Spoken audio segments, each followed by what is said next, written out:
Hello, and welcome to another sermon from Mount of Olives Church in Colford. Now, the past couple of weeks, I was talking to you about evangelism, and I just thought I'd bring it together with a story, really, that might help illustrate some of the things I've been talking about. And the story is the woman at the well. I don't know if you're familiar with that, with John 4. I'll read that out as a second, just in case you're not familiar with it. But I thought I'd start off with the idea from 1 Peter that we're going to be illustrating. And 1 Peter says, this is 1 Peter 3, 15 to 16. It says, always be prepared to give an answer to everyone who asks you to give the reason for the hope that you have. But do this with gentleness and respect, keeping a clear conscience, so that those who speak maliciously against your good behaviour in Christ may be ashamed of their slander. Now, actually, that says quite a lot in that. It talks about us always being ready. It talks about our hope and being confident in our hope, and it talks about our good behaviour. And so I just think those 3 points are actually illustrated really well in the story of Jesus and the woman at the well. So, now I don't know what it means to you to be always prepared. Maybe you were in the Scouts or the Guides and you were told to always be prepared. So for you, maybe that means always carrying a penknife. For me, I like to have things with me that I'm always prepared. Yeah, Grace and I, we do both plan. We're both planners, but we plan in different ways. So Grace's way of planning is to know exactly what she needs for any given situation. She will think, I'm going to be in that situation. These are the things I need, A, B, and C. Now, my way of planning is to always have as much as possible with me for any given situation, and therefore to think, okay, no matter what situation I'm going to encounter, I will be prepared for it. So I'm very much the kind of Swiss Army knife sort of person where, you know what, if you ever have a stone in your horse's hoof, well, I'm going to be the guy who has the tool to do that. Actually, I don't actually have a Swiss Army knife. I actually carry around sets of computer tools and that sort of thing, because that's the sort of situations I imagine I'm going to find myself in. So I just try to be prepared generally for anything that might crop up. Now, obviously, there's two different ways of preparing. One is very specific and you get exactly the right things for the situation you're in. The other one is very general, where I just try to sort of be generally prepared for any situation I might find. Both of those are ways of planning and preparing. And when here it's talking about being prepared, actually, it's very hard to say you're always going to know what situation you're in. You're not always going to know what situation you're in. Talking about Jesus, you're not going to know who you're going to talk to all the time and who you're not. But some people you might. Some people you might think, actually, I know that I'm going to be talking to this person, and you know what sort of questions they're going to ask, and you could prepare yourself ahead of time. So if they have anything that they really are burning to ask, you can make sure you're prepared. It's very honouring to somebody. For instance, when we do the Alpha course, the first questions are always crop up. People are always asking about suffering. People are always asking about pain. People are asking, how can a God who is loving allow those things? I'm going to do some sermons on that, actually, so that will help you with that.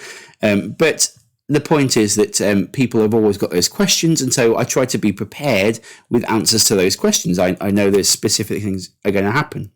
But in other situations, often talk about Jesus, as I said, should be organic. It should be just something that comes up in the middle of any conversation, in the middle of any situation. And for those situations, you can't be prepared with the exact answers to everybody's questions.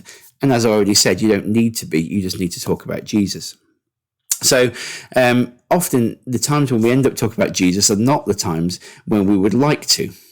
I remember being caught unawares. I think I've told you before about a time when I was working overnight in Sainsbury's supermarket, and basically I just said to God, okay, you're here, you're present very much in this night shift, even though I don't feel like you are.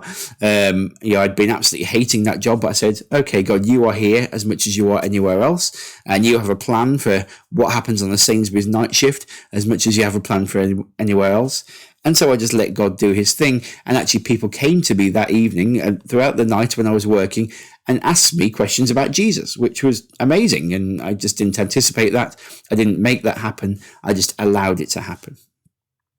So from my perspective, I think that being prepared as I said, can have two aspects to it. One is very specific and knowing somebody's going to ask some questions, but most of the time it's that sort of sense of general preparedness, even in situations where you don't really feel like talking about Jesus is what you want to do right now.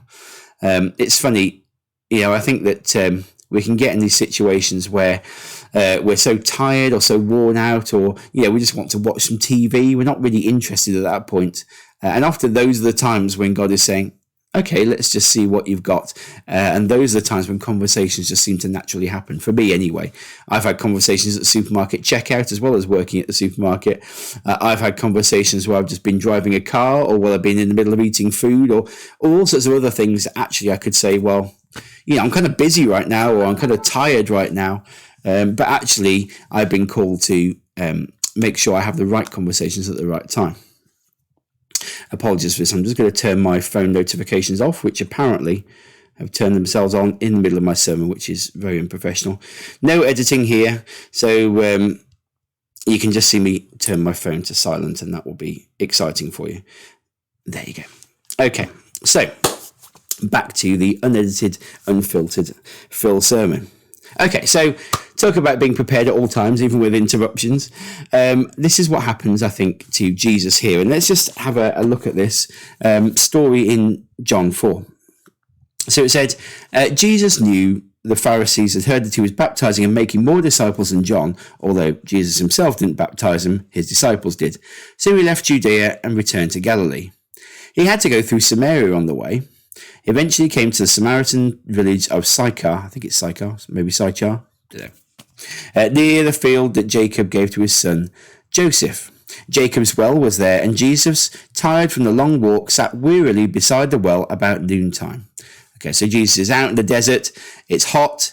Noon in the Middle East is a very hot time. So you're going to be tired. He's not just, he's not like out of the Jeep with air conditioning. He's walking in this heat. And so it says, soon a Samaritan woman came to draw water, and Jesus said to her, please give me a drink. Okay, so at this moment, Jesus is by the well. Okay, he's hot, he's thirsty, he's tired, he probably stinks a bit from just walking along and being sweaty and horrible. This is not the time really when you want to start to talk to people. I know if you're in this situation, probably the last thing you want is to really have a conversation. You just want to be left alone, cool down a bit. He just wants a drink, okay? He was alone at the time because his disciples had gone to the village to buy some food. Oh, okay, so he's hungry as well. So yeah, you're adding to it. The woman was surprised, for Jews refused to have anything to do with Samaritans. She said to Jesus, you are a Jew and I am a Samaritan woman. Why are you asking me for a drink? Okay. So this seemingly chance encounter actually, because Jesus is Jesus, it probably wasn't really chance at all. Jesus knows what he's doing. But just to put it in some context here, Jesus is talking to a Samaritan. Now, the Samaritans were kind of an offshoot of the Jews. They had some similarities, they had some relationship to them, but they weren't Jewish themselves. And they had their own places of worship and their own slight variations of worship. If you imagine, it's a little bit like the relationship between, say, Christians and Muslims, or Christians and Jehovah's Witnesses, where there are some similarities, but there are also some dramatic differences as well. And the Jewish people regarded the Samaritans as really the kind of lowest of the low. Now, it wasn't really the Samaritans' fault, to be honest. The reason the Samaritans had done this is because of historical, political things where actually Jewish people had been captured and taken away and kind of mixed in with other peoples. And what the Samaritans had left was essentially a kind of hybrid of Jewish culture and the local cultures, and they'd all been kind of mixed in together. And from the Jewish idea, this kind of polluted them. They were like a kind of wannabe Jews almost. Like they had this sort of they just looked down on them. I don't know if you can imagine that, but yeah, they just looked down on them. They just thought they were the lowest of the low, really. And of course, you have that famous story, the parable of the Good Samaritan, and it was just. I think we lose the sense of how amazing that was, that you could talk about a good Samaritan, because in the Jewish mindset, there was no such thing. A Samaritan just couldn't be good because they were polluted and dirty and pretty much rubbish people. So for Jesus to be talking to this Samaritan and talking to a woman, of course, and this wasn't always something that was done. She's a woman who's by herself. Should Jesus have been talking to her? this is quite extraordinary. And I do think Jesus actually probably planned this out more than we see. It looks like a completely random event. He sat by a well. Of course, Jesus being Jesus, he probably actually had an agenda beforehand. But still, let's carry on, okay? So Jesus replied to this woman. He said, if you only knew the gift God has for you and who you are speaking to, you would ask me and I would give you living water. Okay, so he's in this situation. I think, he wants a drink. I mean, I don't think he's just set this up and he doesn't really need food and drink. Of course, he still needs these things. So he's thirsty, he's by a well, he's still hot and tired, but he starts to talk to this woman. He uses the opportunity to talk to her about living water. But sir, you don't have a rope or a bucket, she said, and this well is very deep. Where would you get this living water? And besides, do you think you're greater than our ancestor Jacob, who gave us his well? Well, actually, he is, isn't he? Because he's Jesus, but she doesn't know that. How can you offer better water than he and his sons and his animals enjoyed? Jesus replied, anyone who drinks this water will soon become thirsty again. But those who drink the water I give will never be thirsty again. It becomes a fresh bubbling spring within them, giving them eternal life. Please, sir, the woman said, give me this water, then I'll never be thirsty again and I won't have to come here to get water. Go and get your husband, Jesus told her. I don't have a husband, the woman replied. Jesus said, you're right, you don't have a husband, for you have had 5 husbands and you aren't even married to the man you're living with now. You certainly spoke the truth. Sir, the woman said, you must be a prophet. So tell me, why is it that you Jews insist that Jerusalem is the only place of worship, while we Samaritans claim it is here at Mount Gerizim, where our ancestors worshipped? Jesus replied, believe me, dear woman, the time is coming where it will no longer matter whether you worship the Father on this mountain or in Jerusalem. You Samaritans know very little about the one you worship, while we Jews know all about him, for salvation comes through the Jews. But the time is coming, indeed it's here now, when true worshippers will worship the Father in spirit and in truth. The Father is looking for those who will worship him that way. For God is spirit, so those who worship him must worship in spirit and in truth. The woman said, I know the Messiah is coming, the one who is called Christ. When he comes, he will explain everything to us. Then Jesus told her, I am the Messiah. Goodness me. For anybody, by the way, who says that Jesus never claimed to be God, I mean, here we have Jesus saying very clearly who he is. And occasionally you do get those debates with people. Anyway, just as his disciples came back, they were shocked to find him talking to a woman, but none of them had the nerve to ask, what do you want with her, or why are you talking to her? The woman left her water jar beside the well and ran back to the village, telling everyone, come and see a man who told me everything I ever did. Could he possibly be the Messiah? So the people came streaming from the village to see him. Meanwhile, the disciples were urging Jesus, Rabbi, eat something. But Jesus replied, I have a kind of food you know nothing about. Did someone bring you food while we were gone? The disciples asked each other. Then Jesus explained, my nourishment comes from doing the will of God who sent me and from finishing his work. You know the saying, 4 months between planting and harvest. But I say, wake up and look around. The fields are already ripe for harvest. The harvesters are paid good wages, and the fruit they harvest is people brought to eternal life. What joy awaits both the planter and the harvester alike. You know the saying, one plants and another harvests, and it's true. I sent you to harvest where you didn't plant. Others had already done the work, and now you will get to gather the harvest. Many Samaritans from the village believed in Jesus because the woman had said, he told me everything I ever did. When they came out to see him, they begged him to stay in their village, so he stayed for 2 days, long enough for many more to hear his message and believe. Then they said to the woman, now we believe, not just because of what you told us, but because we have heard him ourselves. Now we know that he is indeed the Saviour of the world. Okay. It's quite a long story. I know I won't always read that much Bible to you, but I think it's a fantastic story because it illustrates his point so nicely. So, as I said, first of all, he's not judging the woman. He's not judging her for being a woman. He's not judging her for being a Samaritan. He doesn't look at her like we sometimes look at people and think, well, you've just kind of got yourself sorted out. I don't need to talk to you. Yeah, I grew up in Birmingham where actually I was surrounded by people of lots of different faiths and ethnicities. Can't say that word, ethnicities, and people of different cultures.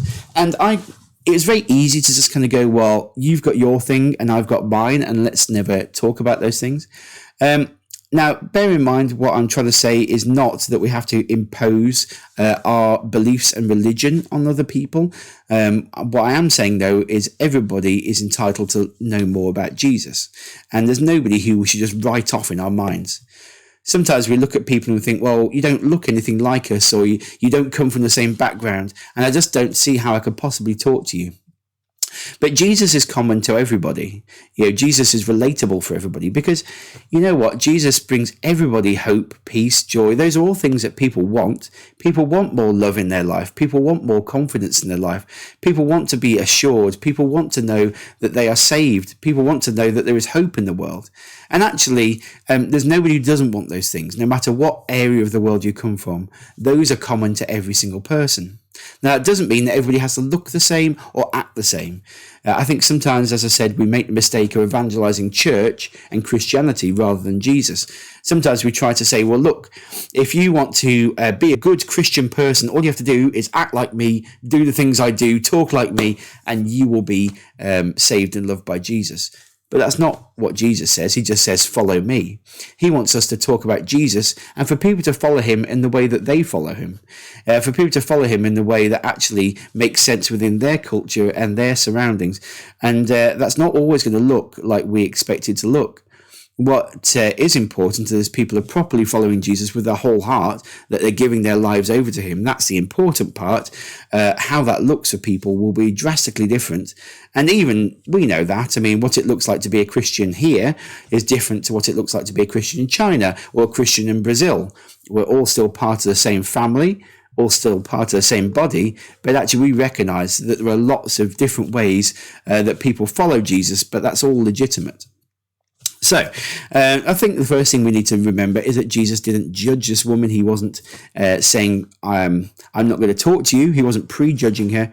But even so, he was still able to bring some things out of her life prophetically. He was able to talk about her lack of husbands, or not lack of husbands. She had 5 husbands and she's living with a man she isn't married to. He's able to talk about her history. He's able to talk confidently about who he is. Because the second thing is that Jesus has got this confidence, the confidence that I talked about a couple of weeks ago, where actually he's so confident in what his message is that he doesn't have to think about it. If you're in a situation where you're really struggling to think about your words, then sometimes they can come out really badly.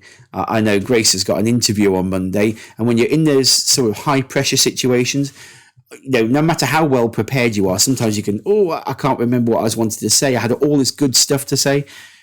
Preaching sermons, every week, I finish my sermon and think, why didn't I say that or whatever? Because it's pressure. But if we're talking about something that we're really familiar with, then actually it shouldn't be that hard. For the most part, we should just be able to talk about things naturally because it's just what's in our hearts anyway. And so, like I said in previous sermons, we are able to just talk about things that we're passionate about, that we're invested in. And if we've invested in that time with Jesus, then actually talking about Jesus shouldn't be that difficult at all, really. And this is what happens to Jesus. I mean, he's obviously fully invested in Jesus because he is Jesus. So for him, talking about his message, his whole life is not difficult, even though he is, as I said, probably genuinely tired and thirsty and hungry and all those things. He still makes the time for the Samaritan woman because, he's able to do that. It's not a big effort for him. He's just saying what's naturally coming to mind. He doesn't have to think up a sermon. He doesn't have to pull out notes he's got in his pocket. He's just talking about what he naturally talks about, which is himself and his message of being hope and living water.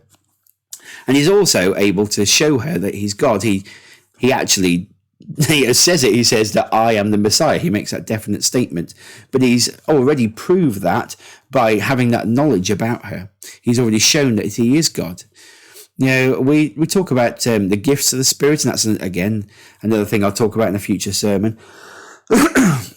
But we have these gifts of prophecy and healing and all those things that, certainly as a Pentecostal, we believe that those are very much things we can do today.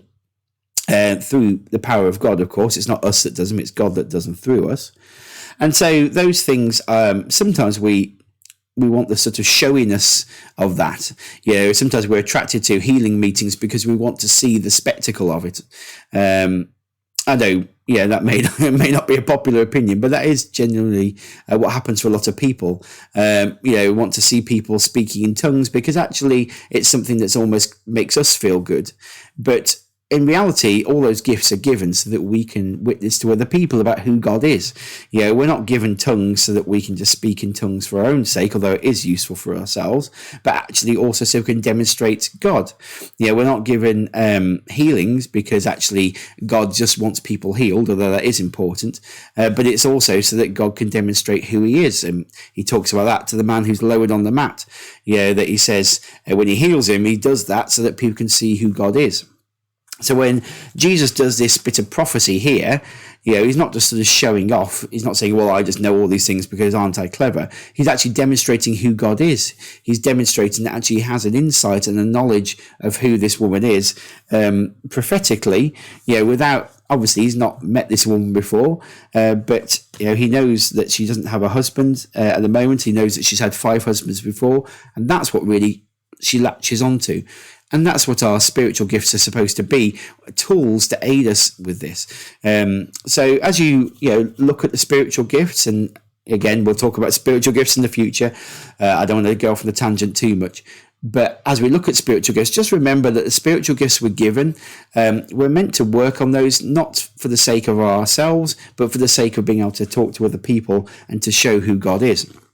So Jesus does that very confidently. He's obviously able to do that because he's Jesus. He doesn't have to think about it. He's able to exercise those gifts and able to say, okay, I know who you are, even though I've not met you before.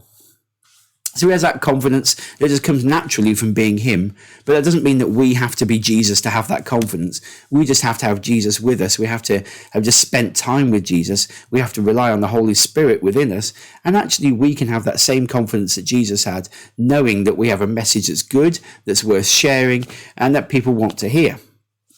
Okay, so he didn't sort of prejudge and decide she wasn't good enough for the message. And he also didn't get tied up in religion. She tries to take it into a religious context. Remember, I said about that conversation I had in Crewe with some Jehovah's Witnesses where they tried to make it all about religion, and I brought it back to Jesus. And she does basically the same thing. So she says, Sir, you must be a prophet. So tell me, why is it you Jews insist that Jerusalem is the only place of worship, while we Samaritans claim it is here at Mount Gerizim where our ancestors worshipped? So she tries to start a whole theological conversation. She thinks that's what she needs to do. Let's have a talk about theology. But actually, Jesus isn't interested in that. He doesn't want to get tied up in why should you worship here and in this way and in that way. What he wants to talk about is actually a much bigger picture. And so when he says to her, believe me, dear woman, the time is coming where it will no longer matter whether you worship the Father on this mountain or in Jerusalem. He starts to talk about the Father and about the kingdom and about a much bigger picture than just where you worship or how you worship. And so again, he doesn't get tied up in those religious conversations. He doesn't get bogged down by it. He doesn't start arguing and debating little points of theology. He's actually not interested in that at all. He wants to show her actually how everybody is included and how everybody is related, whether or not they worship in this place or that place or this way or that way. And, as I said before, as I've already said in this sermon, we don't want to create these kind of cookie cutter Christians where everybody has to do everything in exactly the same way. People are free to worship in all sorts of ways. I know people who worship, I worship best actually when I'm at home, often while I'm doing other jobs.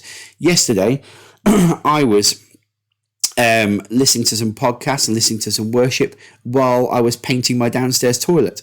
Not that exciting for you, but actually because it's something that's mindless and repetitive, the job I'm doing, I can just switch off to what I'm physically doing and just focus completely on the worship and so on. Where sometimes when I'm in church, actually I'm not always fully focused on the worship because I'm thinking about running a church and trying to make sure that everybody's in the place it's supposed to be and that I've got the words I'm supposed to say. I can be completely distracted then. Now, I hope you don't judge me for that. I'm just trying to be honest and real with you. And I know the same thing can happen for you, that, you can be in a place where actually it's supposed to be the place of worship. And actually you're thinking about, well, did I leave the oven on for my dinner? That happens. Of course it happens. What you need to do is not be restricted by your idea of what worship should be or other people's idea of worship, but just find a place that's good for you.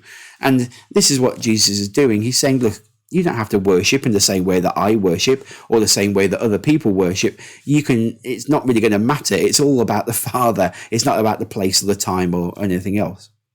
And so he tries to strip away all those kind of religious ideas that we have that kind of get in the way sometimes of what we're actually trying to do. So he didn't get bogged down in judgment, and he didn't get bogged down in religion. He's not trying to do all these things. What he does do, in fact, actually, is he just looks at the woman and he loves her. He doesn't judge her. Yes, he says about her, he says, you aren't even married to the man you're living with now. You certainly spoke the truth. So he talks the truth, but you notice he doesn't make a judgment about it.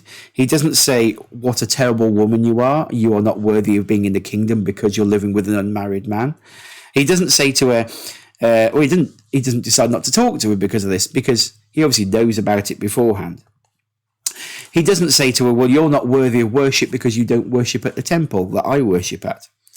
Actually, what he does is explain who he is and why he's come, and that she is included in that. Jesus is all about trying to bring people in. We have famously when Jesus calls Matthew the tax collector, that he then goes and has a meal with them. And everybody says to him, Jesus, why are you eating with sinners? And he says, well, it's not the healthy that need a doctor, it's the sick. He doesn't judge. He doesn't say, oh, actually, these people are not good enough to be in my presence. Actually, he says, these people need my help more than even you think you do. Actually, everybody needs Jesus' help equally. But these people, the Pharisees who thought they were perfect, thought they didn't need anything from Jesus because they thought they got it all sorted. Jesus went to the people who recognized that actually they were flawed, the people who were humble enough to recognize that they needed Jesus to help them. And so Jesus doesn't discriminate at this point either. He doesn't judge her, even though he knows she's living a lifestyle that actually, certainly from the Jewish point of view, is very sinful. He doesn't say, oh, you sinner, get away from me. He actually embraces her, not physically, but spiritually embraces her and talks to her. So much so that he goes and spends a couple of days in her town talking to all the people. He allows this woman who is basically, Jesus knows the situation with her. I'm sure everybody in the town would have known this situation as well. I'm sure that, she is going to the well by herself. Most of the time, women went to the well in groups. It's very obvious and stark that she is by herself. She's a bit of an outcast in society. Okay, she doesn't have a husband. She doesn't have really any female friends. She's by herself because she's made some bad life choices from the perspective. But this is the person that Jesus chooses to send back into the town to tell everybody about himself. You see, Jesus doesn't make a judgment about her and her lifestyle. Jesus just simply says, this other lifestyle, this other way of being, worship of the Father is much more important than that, and he includes her in it, and he allows her to be the ambassador for him. And isn't that great? Because actually, to be honest, if Jesus didn't use sinners, he'd have nobody to use because we're all sinners. So we all should be grateful that Jesus is just willing to use us to talk to other people. When he calls her out about her things, he speaks the truth, but the truth without judgment. And it's actually quite a hard thing to do sometimes. We often want to put our bias on things. We often want to say to somebody, well, you shouldn't be doing this because I don't think it's right. I'm just trying to think of examples. Well, for instance, I'm not a smoker myself. I've never smoked. And so it's easy for me to look at people who smoke and think, oh, what? Well, aren't you terrible for you smoking? And I think sometimes in Christian circles, we can look at people, we can say, well, Christians don't smoke because, that's just not a Christian thing to do. Well, first of all, there's nothing in the Bible about it. I don't think that smoking is a good idea. I do think we should treat our body like a temple, but we can be a bit hypocritical about the things we choose to pick people up on. Why pick people up on smoking, whereas why we're not picking people up on, for instance, overeating, which is something I definitely do. I'm not treating my body like a temple if I'm stuffing burgers into it. So I just think that we can end up just picking and choosing sometimes the things we think are acceptable and not, without really realizing that everybody has these flaws. Everybody has these problems, and we just need to start accepting people where they're at rather than trying to mold them into the places where we're at. Anyway, so Jesus, he looks at this woman. He doesn't prejudge her for being a Samaritan or being obviously an outcast woman. He doesn't say to her she has to be conformed to the way that he does things. He doesn't try to have a religious conversation with her. He doesn't say to her she's not worthy, even though he knows details about her background. He just treats her as a person. He talks to her. And when the disciples came back, they are obviously shocked to see him with this woman. It says none of them had the nerve to ask, what do you want with her, or why are you talking to her? But obviously that was in their hearts. That's what they were thinking.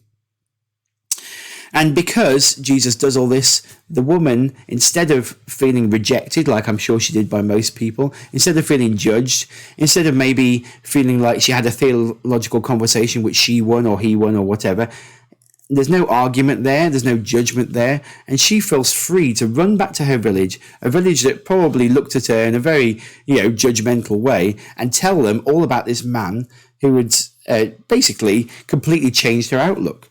And it's so transformative, it's so amazing how Jesus treats this woman that actually the whole village gets brought in. That it's not just her who gets transformed by this, but actually the whole village comes and basically wants to learn about Jesus. You see, when we treat people in a non-judgmental way, in a way that is loving and inclusive and kind, then actually that makes an impact not just on that person, but on everybody around them as well. That we can have a much bigger effect on the whole of society if we just start to be people who really just look at everybody and think, rather than judging you, how can I love you? How can I include you? How can I show you that actually you are included in this amazing thing that I've experienced as well?